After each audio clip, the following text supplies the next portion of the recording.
Speedlights. All right. Okay. Well, thanks for having me. Today I'm going to be talking about, of course, photography. And photography really has three different elements to what makes a great photograph. Number one, of course, is technical accuracy. Is the shot correctly exposed, or is it in focus? Number two is the timing. How fast can you get that peak of the moment? And number three, of course, is composition.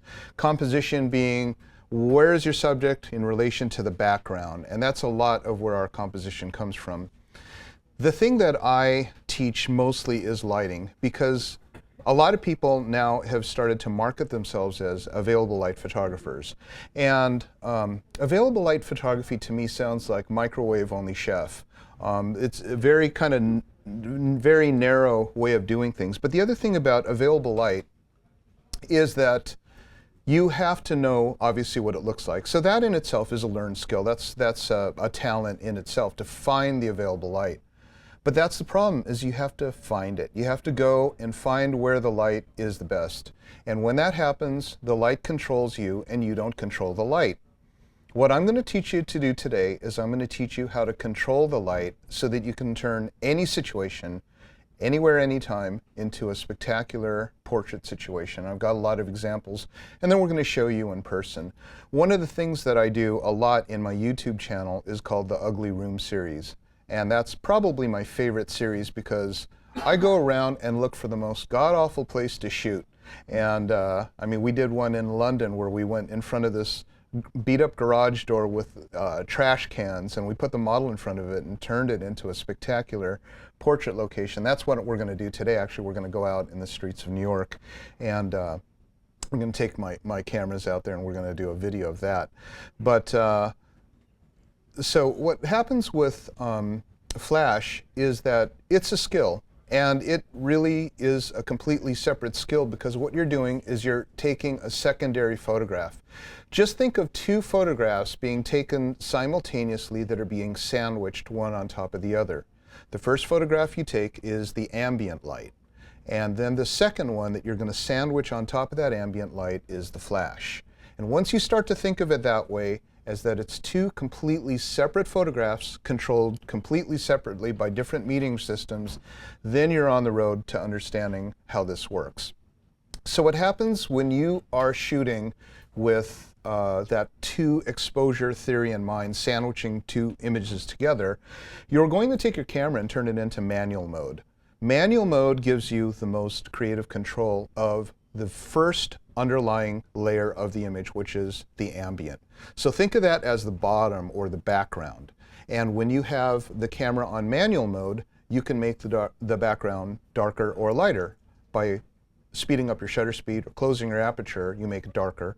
And by slowing down your shutter speed and opening your aperture, you make it lighter. That's how you can mix and compose your background light. The second exposure is the flash itself. And the flash itself, I'm thrilled to tell you, is really super to master, super easy to master, because it's self-metering. I know there's a phrase going around called TTL. And TTL actually comes from the really old days when we used to have to measure the light that's coming off the surface of the film through the lens.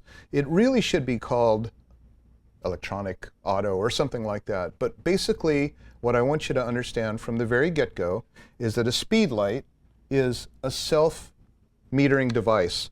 This on its own has its own ability to meter independent of the camera, pretty much. It's a system called TTL, and it's nearly perfect. There are verification lights on the back of every flash that you have. If you have Canon, there's a light that goes, think, red when you have a proper exposure, and then the Nikon will blink at you 3 times really fast, and this one, a light will go on the Sonys. Those are called TTL verification lights, and if that light goes on, that means you have a perfect exposure. In other words, it's nearly perfect. The only thing that it won't do is you can't take one of these and light up the Empire State Building at night. So it's the limits of the power of the flash, but you have the ability to make the background in ambient light very dark by simply controlling the box. So what I'm going to teach you to do today is going to be really fun.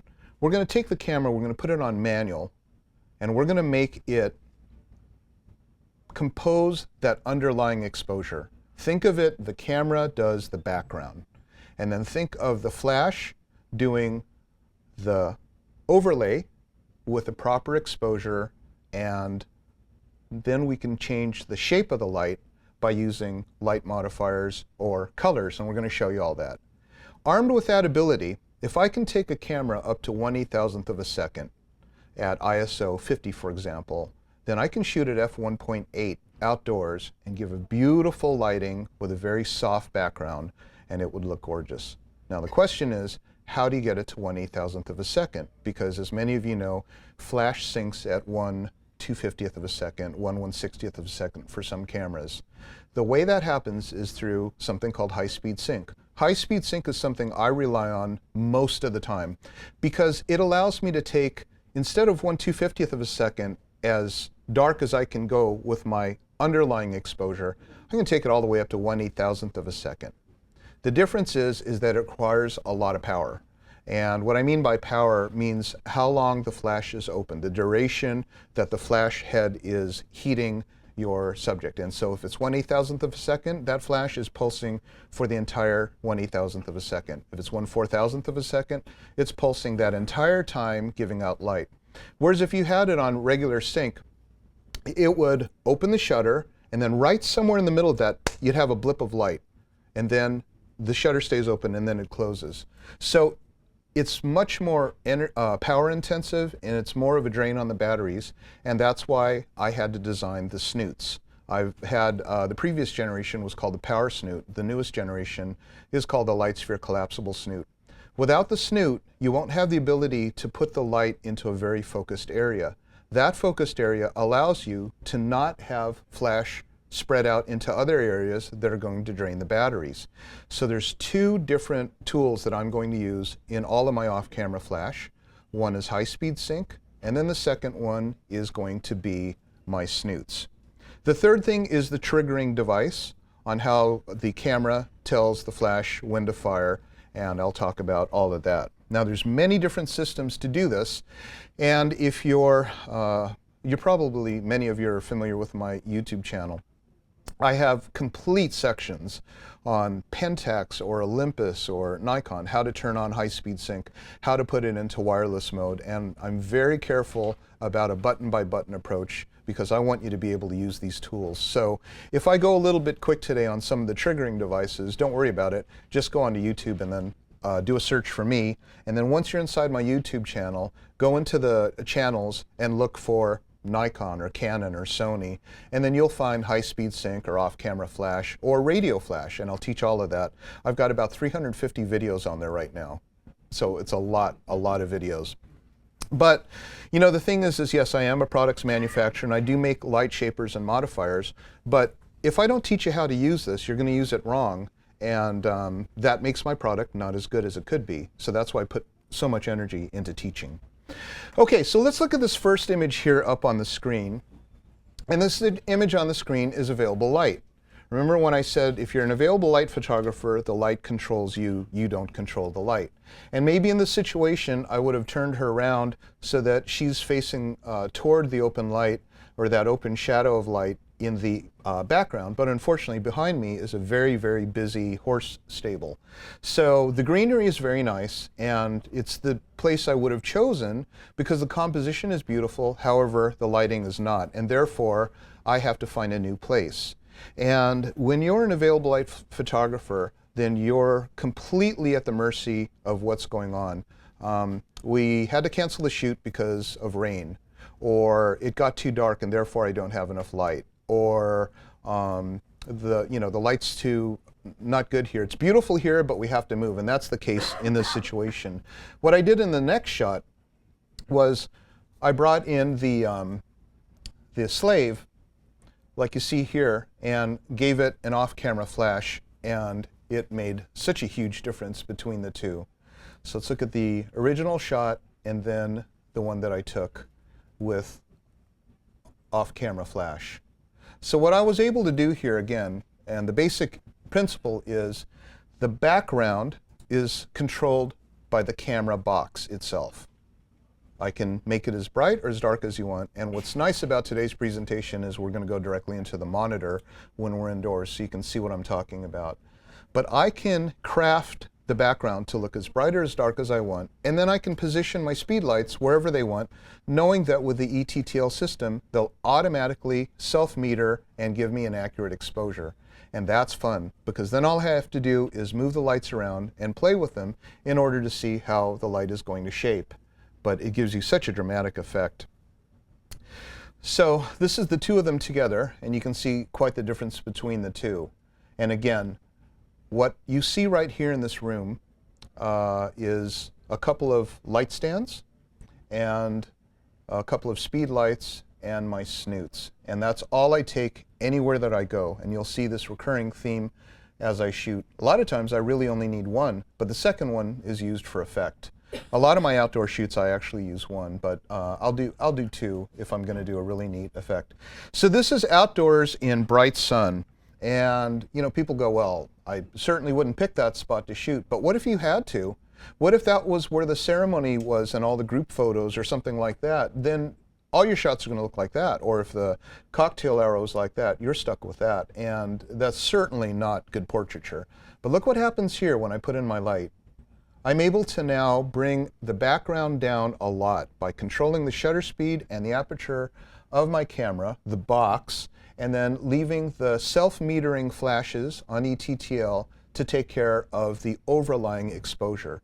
And again, this is something that not a lot of people teach, this principle of two simultaneous images, one sandwiched on top of the other. But that's what you should think about when you're doing flash. Always think there's going to be one that's going to be sandwiched on top of the other. The one on top is the flash, and that one on top is TTL metered and typically 100% accurate. And then it's a lot of fun. What's nice a lot about the Sony cameras, which I really prefer shooting these days, oh, let me turn this guy off, is that they can, you can actually, with the live view monitor, you can see through them and compose your background light by dialing it. And I'll show you how that works. With an optical viewfinder, like you'd have in a Canon or a Nikon, you can't see that. You're actually looking through a piece of glass. And the Sony's really fun for me, well, in many different reasons, but one, the way I like to describe it is it's like if you're in a car and you have a windshield, that's a Canon or a Nikon. But if you have a Sony with an electronic viewfinder and the ability to see all this information and preview what the exposure is going to be like that, it's like a heads-up display for a fighter pilot. You can actually see black and white or color, where you can see overexposure or underexposure, and you can look around on the screen and see what your different settings are on, and you'll even see what the camera is tracking as its focus target. There's a little box that goes around and it will find the person that you're shooting. That was the subject of my earlier class on the A6000, but you'll see it today because I'm shooting today with the Sony A7R. So this is the difference between before and after, and it's huge, and these photos were taken just within a second of each other. There's a live video of this on YouTube, and you can actually see me do the shoot and you know, see the shot as it's being composed. Not only can I change the background, but you can see right here, all I'm doing is changing the shutter speed. It's the same shot, same moment, but I'm changing the shutter speed on the box, making it darker, and that's what's giving me the ability to do that. And then on top of that, I can also change the color of the entire photo, the background or the foreground or the color of the world. Indoors, as you can see here, I'm in a classroom just like you see now. We're going to do a very spectacular demonstration, very simple lighting, that'll show you how to make very instantly red, green, blue, and the one on the bottom left is purple by combining blue and red together. Of course, you could combine green and red together and just do all kinds of different things as you want. But that's part of my Ugly Room series. The shot on the left is just available light, and that is the primary exposure. The shot on the right, I took the available light down so it's so dark that you can't see the white wall, and I put a second light that has the gel, and therefore this can be done anywhere that I want. It can be done outside, it can be done inside. And once you have the control of this, and why I'm so excited about this is it's real simple to teach. It's really, really easy to learn. And once you do that, now you're a really incredible photographer because now you have the second additional sandwich layer over the one that everyone's been shooting forever as available light. I can also change the color of the world behind the subject. And this is a little bit of a fancy thing, and I don't know that I'll get to it today, but I do want to show it to you. What I've done here is I've taken the blue gel that comes as part of the fashion and commercial kit and stuck it over the lens so that we do a custom color white balance and it records blue. If I record blue as the custom white balance, the camera freaks out and says, wait a minute, this is supposed to be neutral or gray and it's blue. I better throw a whole lot of red in it. So what it does is it turns the world completely hot red, and then yet the girl, of course, would be completely hot red because I've turned the world hot red. The way that I cool her down is by putting a blue filter on it, and then I correct just her face. So the effect that I get is pretty interesting. So this is the original shot, and that's with the world turned blue. And then the way that I do that here, as you can see, I go to my custom white balance, and then I choose a particular image that I take. So on this one right here, I'll go to my white balance, and then I'll put the blue tab in front of the lens like this. You'll see in just a second. I put that right over, and then I record the white balance like that. So then the camera says, okay, well, that's the white balance, so what do you want me to do with it? You want me to use this as a reference, and you say yes.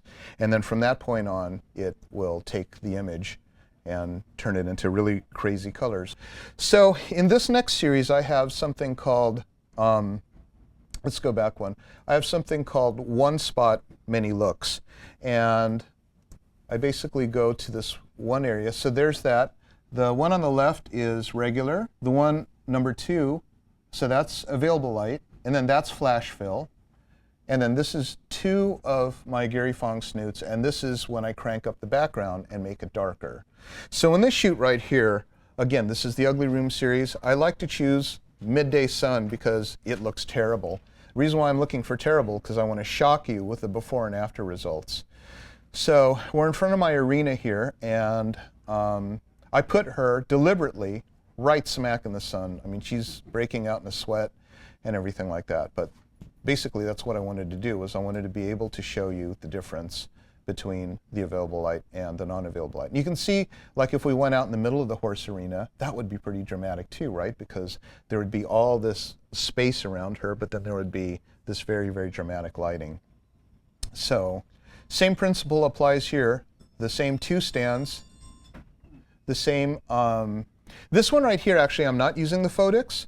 I'm using a Sony flash as a radio trigger, the commander mode. And so Canon has that, Nikon has that, the ability to turn a flash into a trigger, but without that flash factoring into the exposure. It does not contribute to the exposure. You'll see a flash go off, but it pulses outside of the time that the shutter's open. And when that happens, you've got the directional lighting that you're looking for. If I had that light on the center actually popping light onto the subject during the exposure, what would happen is I wouldn't have that really cool effect that you would see on the sides. So let me go to the next one here, and I'll show you. This is indoors. So on the left we have available. Then we have direct flash, how ugly that is. And then we have bounce flash directly into the ceiling. Number 4 is the light sphere. And with all of my diffuser products, what it does is it mixes light going onto the subject as well as light going all around the room and into the ceiling. Notice the difference between number 3 and number 4. Number 3, there's no light on her face. She's lit from the top. So her eyes go into shadow, her chin really goes into shadow, there's a big shadow under her nose, and her eyes look very much like socked in holes. Whereas number 4 is about the best we can possibly do, giving you a mixture from the front and also lighting up the room. The light sphere is meant for situations where you basically are on the run. You have to have cloudy day lighting. And so what happens with that is, what this will do is this will give you really good exposures in low light situations where, for example, your subject would blur if they were walking or moving, or you would blur with your hand shaking. But you don't want it to look like flash, and so therefore you do the shot on number 4, giving you a nice mixture to the face and also completely around. And I'll do some live demonstrations showing you that. Shot number 5 is a single one of these strobes off camera, and it gives you that look right there. And then on number 6, I've added a red gel on a second strobe. So that's one spot, completely different looks, all of them controlled by flash. Again, if you were to use available light, you would only have shot number 1. So this is, yeah, the 2 sinks, and then that again is what that looks like. Here's another shoot that I did. This was actually yesterday. I did 2 shoots in the last couple days, and this is my yoga instructors. We did a shoot for them at my home. So what you're seeing right here is my slave unit. Oh, for some reason we have the entire video on here. Let me go to the next one, see if that one works. Oh, there we go. Okay, so this is just my little Sony a6000, an $800 camera. And then this is a Photox Odin flash and a receiver. Now, this flash is a lot less expensive than the OEM flashes, and I do like those, by the way. If it says TTL on it, it works, because they license the technology from the camera people.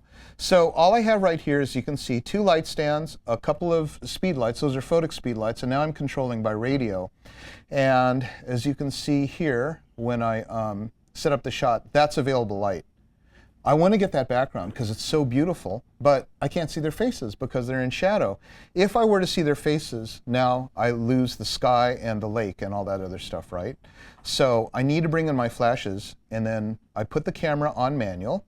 And you can see here I'm a 1/4000th of a second at f3.5. I'm using the really inexpensive kit lens right there. It really was like an $800 setup. And there's my shot. Look at the difference between available and with the flash. It's remarkable. So this is coming off my Sony a6000, and then another one there. So that's what we want. We want it. It doesn't look like flash. It just looks awesome. And so this is that shoot that I was doing, and you can see the before and after. Flash makes all the difference in the world. I can't possibly imagine being a photographer and not being able to master flash. You know, it's all a learning curve, but flash is not really that hard. So look at how the clouds are going into the sky. I would have lost the clouds and everything like that had I not used my flash units. And then that should be my last shot there. So I think we're going to do one more. Tons of fun. This is all this yoga, I can do much better than that. These, you know, they're okay. I can do that while riding a bicycle. So anyway, that is that. And let's see what else go through. And okay, so now let's go ahead and hook up my gear. This guy right here, this isn't the stand that I use. I use a Manfrotto 5001B stand, which is a lot smaller than this. It folds really small. But the basic idea is it's a light stand. And then this is the Joby roller ball that I was telling you about. It allows you to lock into position freely. So it's just like it floats into position and then it locks. And then what I have today is 2 of these strobe units. The radio, this is the Photox receiver, the slaves, and then I have these receiver units and one radio shooter right on the camera itself.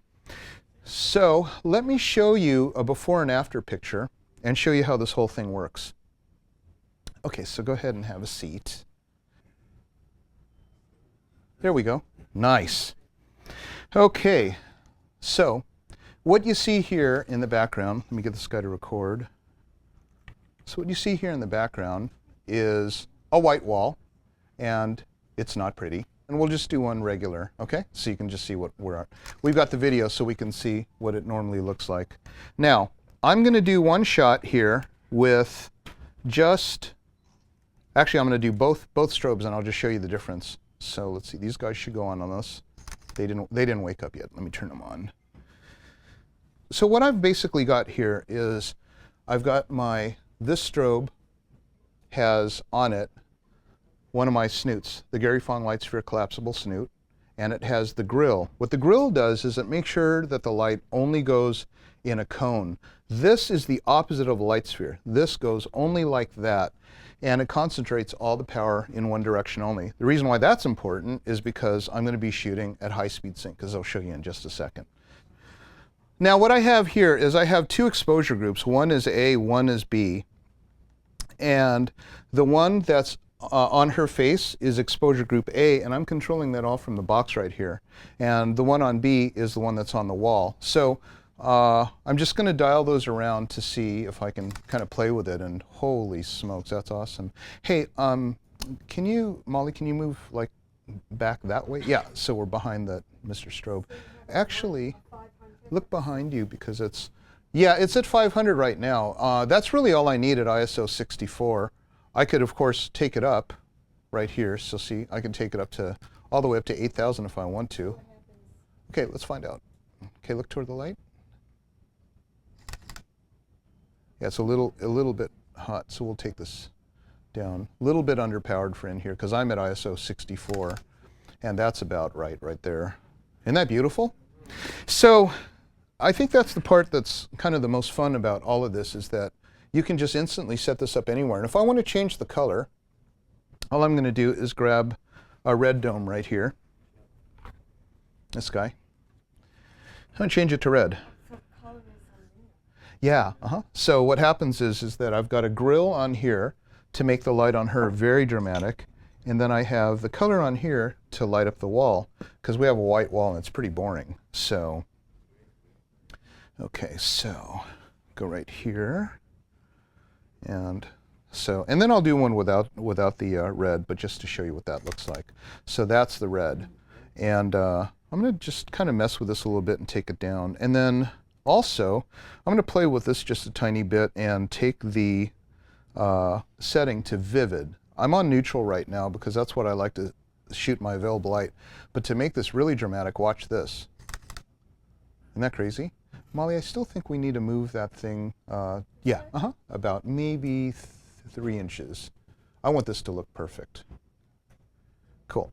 That'd probably do it right there. Perfect. And then, yeah, I can see it underneath your chin. Sorry, hon, back about 2 inches. There, right there. There, good.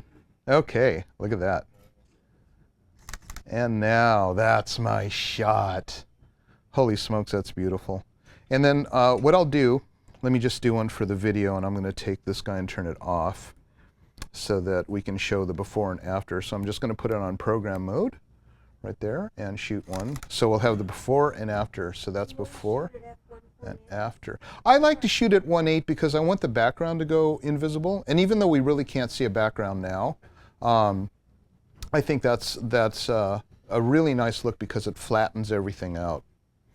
So now the next thing I'm going to do is I'm going to go ahead and turn off that backflash and show you what it looks like to just do one.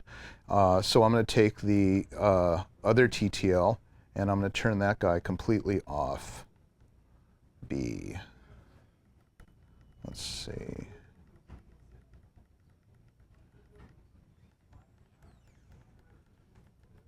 Molly, can you turn around and turn that light off behind you? There's an on-off switch. By the grill, Oh, I totally could. Yeah, by putting a soft light on the other.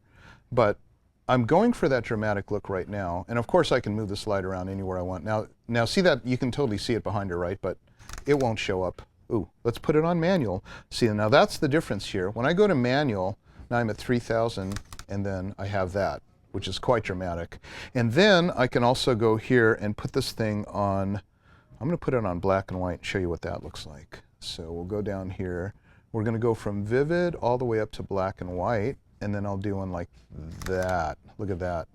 Of course, I'll need to be in closer, but how dramatic of a look is that? So that's basically how that works. And pardon me? Oh, that -20 is the what the meter's telling me. The meter's telling me that we're underexposed because we are. We want it underexposed. That's why we have that thing, you know, so far cranked down. There's no way we would get 1/8000th at 1/3000 at a 1.8 in here, right? So, so it's extremely underexposed. Okay, Molly, we're going to try something different. I'm going to have you stand right in front of David right there. Actually, you know what? You're a little too Okay, let's move all this. So, Molly, go ahead and stand kind of like we're right here. Look toward me so I can kind of see what... We're going to really just jack this up. Okay, come toward me, though. Man, you're tall. Okay, let's get you in focus. Okay, so now, and I'm going to put this on regular color so you can kind of see what that looks like. We'll just go portrait like that. Okay, how busy is it behind her right now? Isn't that awful? Okay, so that's the point. Remember when I said about overlaying 2 exposures?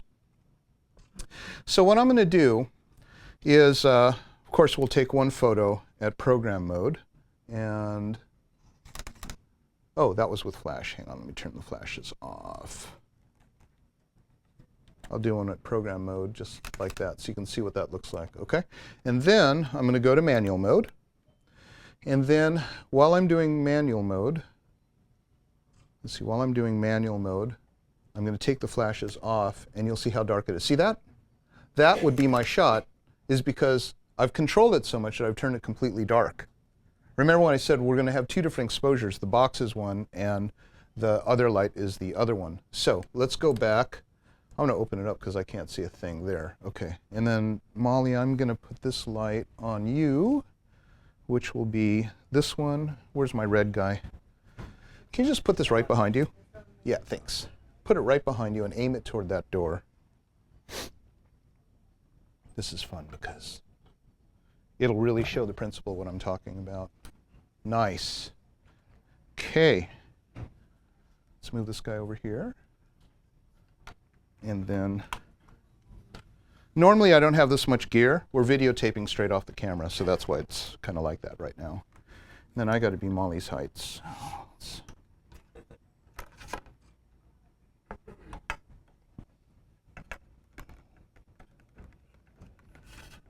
Okay.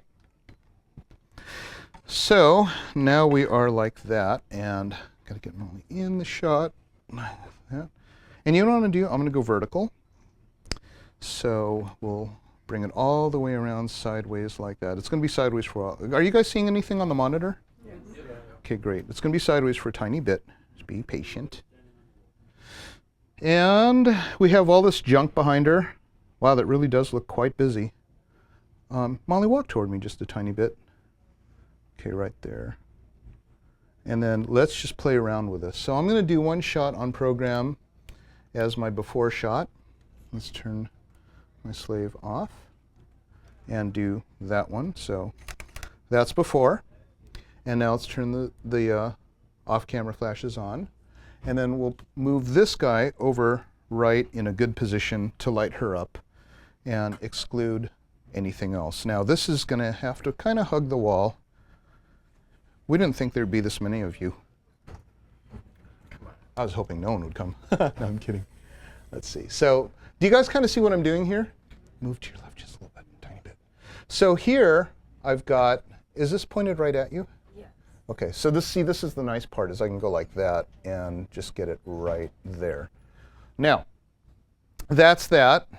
And move my camera so that it's right there. And then we're going to go to manual. You know what's nice about the Sony is that I can actually not take my eyes off the viewfinder and see inside my screen the modes that I'm shooting in, and also my shutter speed and aperture. But let's give this one a go. See what that looks like. That's interesting. Let me get it more out of focus. Molly, come in toward me just a little bit more. Like that. Take the rear and crank it just a little bit. Okay. Now, let's try that again. And Ooh, getting closer. How does it look up there? We could use more power, right? Or is it exposure good? It's actually pretty good from here. Okay, let's do it again. Just gonna crank up just a little bit.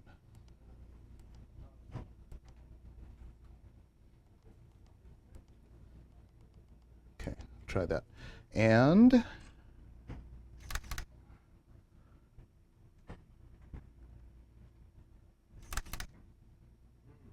oh, the rear didn't go. That is kind of interesting, though. Let's try it with the rear. There. I'm going to bring this in just a tiny bit closer. I'm just fine-tuning, but you guys can see on the monitor what I'm getting. Yeah. Cure for this is to change the ISO. I'm just going to go to Function, to the ISO. What am I on, 50? Oh, yeah. That's pretty tough for my poor flashes to pick that up. Let's take it up to 160, and here we go. That should be pretty cool.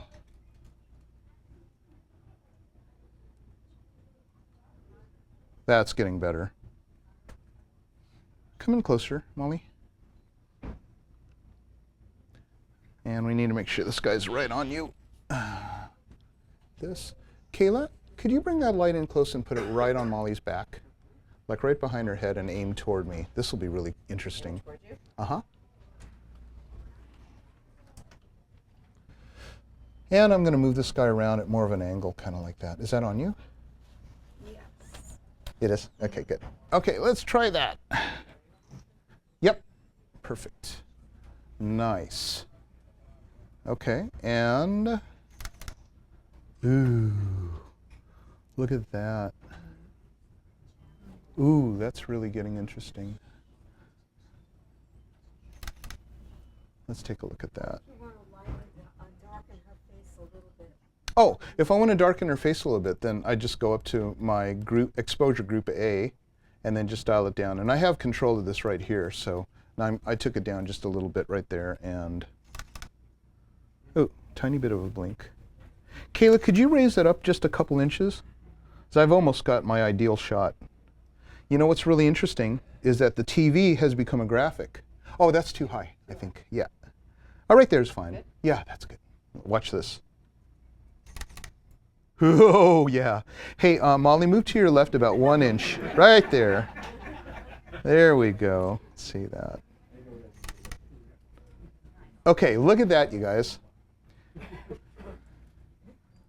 Isn't that cool? Look where I was and look what I did.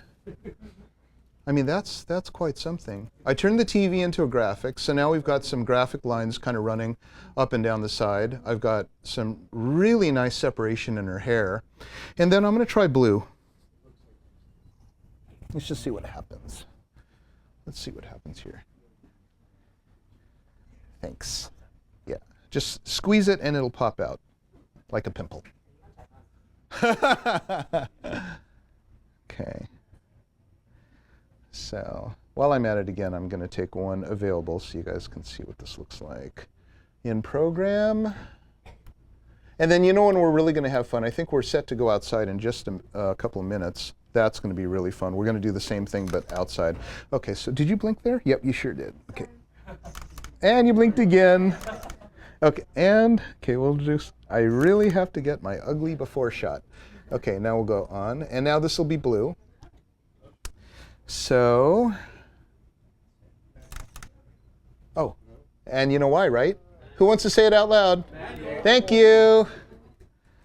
And look at that. Molly, move to your right just about half an inch. Too much. Back. Right there. Good. Oh, yeah. That's what I wanted. Look at that. Isn't that fun? Look at where she's standing. She's standing in front of a coat rack. And so that's what I mean is you can have spectacular lighting anywhere, anytime, simply by understanding that you have control over the background, which is the bottom, and then the overlay, which is what we have here. I've wiped out the background because it was ugly. It was a coat hook and David in the background. Whether you're a hobbyist or a professional, B&H has the answers to your questions. Experience a world of technology at our New York City Superstore. Connect with us online or give us a call. Our staff of experts is happy to help.